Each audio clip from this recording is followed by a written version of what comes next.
Hello everyone, today I'm going to discuss about KOHLBERG'S theory of moral development. So before we start, let us define first morality. Morality means principles concerning the distinction between right and wrong or good and bad behavior. So we all know that there are different or many people in the world, and many of us also have different ideas on what is right and what is wrong. So, ibig sabihin, yung tama sa'yo, may be mali sa akin. And that area could a little bit difficult. However, there are a number of universal principles that the vast majority people live by and accept on what is right and what is wrong. So, say for example, ang pumatay ng tao. That has a heinous crime, right? And of course, almost or all of us agreed that hindi yan tamang gawain. So that is an example of a universal principle of what is right and what is wrong. So there is a famous psychologist named Lawrence Kohlberg, born in 1927 in Bronxville, New York. He had studied a research on expanded on the earlier work of cognitive theorist Jean Piaget to explain the moral development of children, which he believed follows a series of stages. So, ang ginawa ni Kohlberg, meron siyang test. When he was reasoning in terms of moral development, so, ano yung test na ginamit niya? He called it the Heinz Dilemma. Now, I want to tell you the Heinz Dilemma so that we can understand where Kohlberg got his research from. The Heinz Dilemma. Heinz's wife was near death from a special kind of cancer. There was one drug and the doctors thought might save her. It was a form of radium that the druggist in the same town had recently discovered. The drug was expensive, but the druggist was charging 10 times what it cost him to produce. So, meaning to say, ang binabayaran ng druggist is only $200 for the radium. Pero ang charge niya sa kanyang mga customers, $2,000 for a small dose of the drug. Mga mayayaman lang yung makaka-afford. So, sa case ni Heinz, hindi siya makaka-afford. Kaya ang ginawa niya, he went to everyone he knew to borrow money. But he could only get together $1,000, which was half the cost. So, bumalik siya dun sa druggist and tell that his wife was dying and asked if he would sell it to him at a cheaper price. May offer pa siya that he agreed to pay the full amount when he was able. Ano kaya ang sinabi ng druggist? Okay.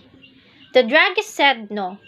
I discovered the drug and I expect to make money from it. So, hindi nag-agree ang druggist sa offer ni Heinz. So, ano na lang ang gagawin ni Heinz? So, ang ginawa ni Heinz becomes desperate and broke into the man's store and stole the drug for his wife. So, para sa inyo, tama ba yun ang ginawa ni Heinz? That's the question. Should Heinz have stolen the drug for his wife? You might answer yes or you might answer no. So, kung ang nagtanong sa inyo nito ay si Kohlberg at ang sabi nyo ay either yes or no, Kohlberg actually did not care whether your answer is yes or no. But he rather cared about the reasoning behind your answer. So, bakit kaya yung reasoning ang gustong makuha ni Kohlberg sa kanyang mga participant? So, depending on your reasoning, you will be categorized on what levels or stages of moral development kayo nabibilang. Now, we have here the question. Should Heinz have stolen the drug for his wife? Try to find out kung mag-iiba pa rin ba yung reasons nyo with this follow-up question. Would it change anything if Heinz did not love his wife? So, nanakawin pa rin ba ni Heinz yung drug if he did not love his wife? How about this? What if the person dying was a stranger? Would it make any difference? Ganun pa rin ba ang gagawin ni Heinz pag stranger yung taong mamamatay na? Will he stole the drug pa rin? This. Should the police arrest the chemist for murder if the woman died? So, nakuha na ni Heinz yung drug. Pinainom niya sa asawa niya pero namatay pa rin ito. So, responsible ba yung chemist? Should the police arrest the chemist? So, ito yung mga tanong na binabato ni Heinz dun sa kanyang mga participants sa kanyang research. So, he uses this studying the answer from children of different ages. So, Kohlberg hoped to discover how moral reasoning changed as people grew older. So, the sample comprised sa kanyang research, 72 boys aged 10 to 16 years old at 58 youths sa kanyang samples are followed up at 3 yearly intervals for 20 years. So, meaning to say, say for example, at this year, nag-interview siya sa participants. After 3 years, nag-interview na naman siya. And he found out that nag-iiba pala yung stages of moral development na kanyang mga participants as they grow older. So, ayun. So, Kohlberg identified 3 distinct levels of moral reasoning. We have pre-conventional, conventional, and post-conventional. And each level has 2 stages. So, ito yon. Sa level 1, pre-conventional morality. We have stage 1 and stage 2. Sa level 2 naman, conventional morality. We have stage 3 and stage 4. At sa level 3, post-conventional morality. We have stage 5 and stage 6. Now, back with the Heinz dilemma. We are now going to assess wherein for the levels as stages of Kohlberg moral development, and let's find out how advanced your moral thinking is according to Kohlberg. So, I have 3 options. So, among these 3 options, I want you to choose one. Be careful, because later on, we're finding out kung anong levels or stages of moral development kayo nabibilang. So, we have here option A. Heinz should steal the drugs and not go to prison as this is unfair. Option B. Heinz should not steal the drugs since he would be breaking the law. Option C. Heinz should steal the drug and accept any prison sentence. So, I want you to choose one.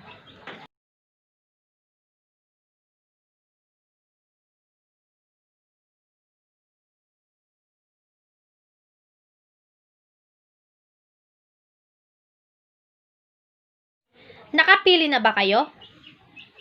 If your answer is B, you are probably in the level 1, pre-conventional morality. So sa B, Heinz should not steal the drugs since he would be breaking the law. So sa level 1, pre-conventional morality. This is right and wrong determined by rewards or punishment accordingly sa state of mind mostly up to 7th year of our life. But according to Kohlberg, adult may also act out with this level. So, hindi ibig sabihin na kapag adult ka na, hindi ka na nag-act out in this level or stages sa moral development. So, we have here stage 1. Obedience and punishment orientation. Children decide to obey rules and avoid being punished if they are punished, which gives the signals that their act is morally wrong.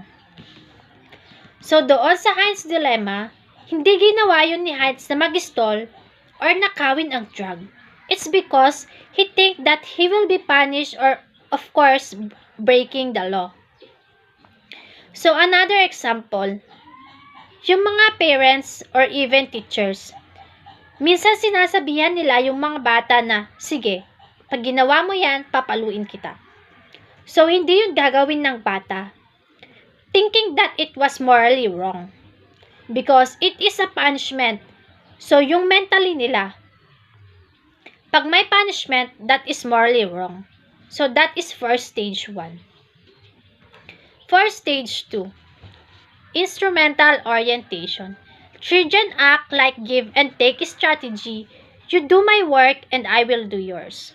In this stage, children take some incentives in return to do work. So, hindi yun ginawa ni Heinz kasi wala naman talaga siyang mapapala sa kanyang sarili. Or baka, pag ginawa niya yun, mabaril pa siya ng security for an example at mapatay pa siya. So, in this stage, he is thinking of itself only. So, hindi niya or wala na siyang pakialam doon sa asawa niya. Kasi doon siya sa may mapapala siya sa kanyang gagawin. So, that is stage 2. So, another example is, sa mga bata, minsan pag nakikisuyo tayo, nagpapabili tayo ng something, minsan hindi sila nag-a-agree doon sa mga suyo natin without any incentives. So, ayun, kapag may pinapabili tayo o pinapasuyo, minsan binibigyan pa natin sila ng 5 pesos just for them to do the task. So, not all children naman will do that.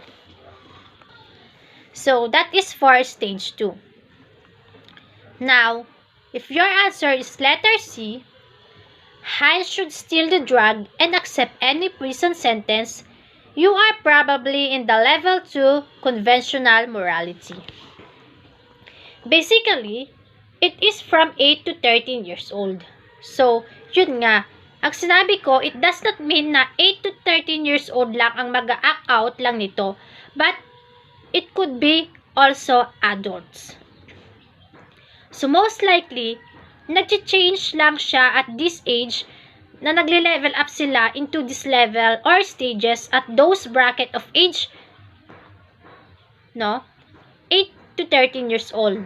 So, views of others matters. Avoidance of blame and seeking approval. So, we have here stage 3. Good boy or nice girl orientation. People want to be praised and want to be seen as a good boy or nice girl by others. People want to attain good social status and recognition. Doon sa case ni Heinz, he did steal the drug, ninakaw niya yung drug, thinking that people around him will think that what he did is an heroic act. Kasi kapag hindi rin niya yun ginawa, people may think that he is a bad person. So dahil ginawa niya yung mga kakilala niya socially, would think na ang bait-bait niya.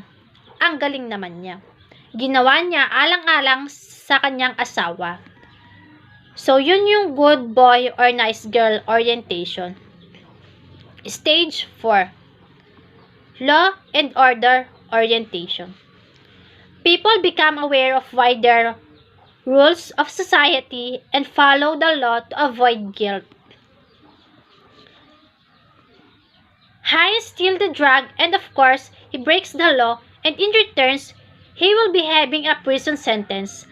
At dahil yun nga, Heinz is one of all those people that aware of vital rules and follow the law to avoid guilt. Ina-accept niya yung prison sentence. So, another example is tayo. For example, nagdadrive tayo. Then dumating tayo dun sa traffic light. Tapos nagre-red light. So, what we're going to do? Magsta-stop tayo. Of course, that is one of an example. We are abiding the law. Now, if your answer is letter A, Heinz should steal the drugs and not go to prison as this is unfair. the drugs and not go to prison as this is unfair. You are probably in the level 3 post-conventional morality. Congratulations! Because according to Kohlberg, konti lang talaga yung mga tao na nire-reach ang level or stages na ito. So this is where adulthood, abstract notions of justice, rights of others can override obedience to laws or rules. Sa stage 5, social contract and individual right. Some people think that rules are good for human beings, but sometimes they should be disobeyed depending on the situation and interest of the individual. So say for example, doon sa Heinz dilemma. So saving the life of his wife was more important than law and order. So kanya yan ninakaw yung drug because importante kasi sa kanya yung buhay ng asawa niya. Wala na siyang pakialam kung ano man ang sasabihin ng ibang tao kasi yun ang importante, ang buhay ng kanyang asawa than the law and order. So we have stage 6, universal principles. People develop their own guidelines and these laws. Sometimes fit and sometimes do not fit with the law. Heinz stole the drug and he will not go to prison because for him, it was even. So maybe sa kanyang own principle, it was unfair for him to go to prison. It's because sobrang mahal ng drug. At saka may offer pa siya dun sa druggist to pay the full amount when he was able. Pero hindi yun in-accept for him. It was so inhumane, unequal, so kaya yun nagawa ni Heinz. So, yun yung mga levels and stages of Kohlberg's moral development.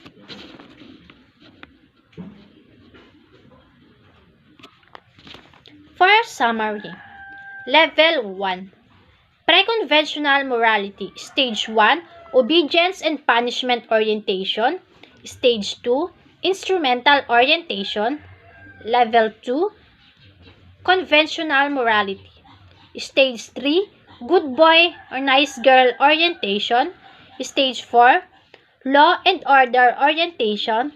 Level 3, Post-conventional morality. Stage 5, Social contract and individual right. Stage 6, Universal principles. Now, we have here research findings. Using the Kohlberg's theory of moral development, of course, unahin natin si Kohlberg on 1984.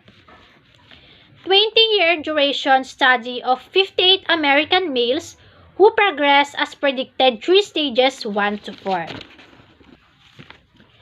10 to 16 years old stages 1 and 2 decrease and stage 3 and 4. But only 10% at stage 5 in their 30s. No evidence of stage 6. Kaya niya nasabi na sa level 3, konti lang talaga yung mga people that would reach it. Same theories gamit pa rin ang Kohlberg. Theories sa study ni Snarcy 1985. Meta-analysis of 44 studies from 27 cultures. So according to Snarny, supports Kohlberg prediction 3 stages 1 to 4. Stage 5 more in Western cultures than rural or village cultures.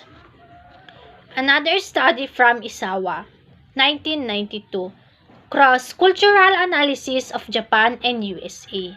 So, meron siyang 2 cultures. Meron siyang participants from USA and participants from Japan. So, sa USA, participants favored Heinz stealing to preserve his wife's life. Kabaliktaran to doon sa Japanese participants that thought he should not steal to preserve a clean and pure life. So that is very interesting kasi Japan and USA, of course, have different culture and they also have different ideas in terms in Heinz dilemma. Then we have Carol Gilligan, 1982. Kohlberg is sex bias, androcentrism, andro meaning man or male. So according to her, Kohlberg only interviewed males, which is totoo naman because Kohlberg only interviews mga Chicago boys. So, ang ginawa ni Carol Gilligan, nag-interview din siya ng mga females, and according to her findings, females are more on interpersonal feelings, doon sila sa stage 3. Tapos, ang mga males naman, more on principles, na belong naman sila sa stage 4 and stage 5. So, yun yung mga research findings using Kohlberg's theory of moral development.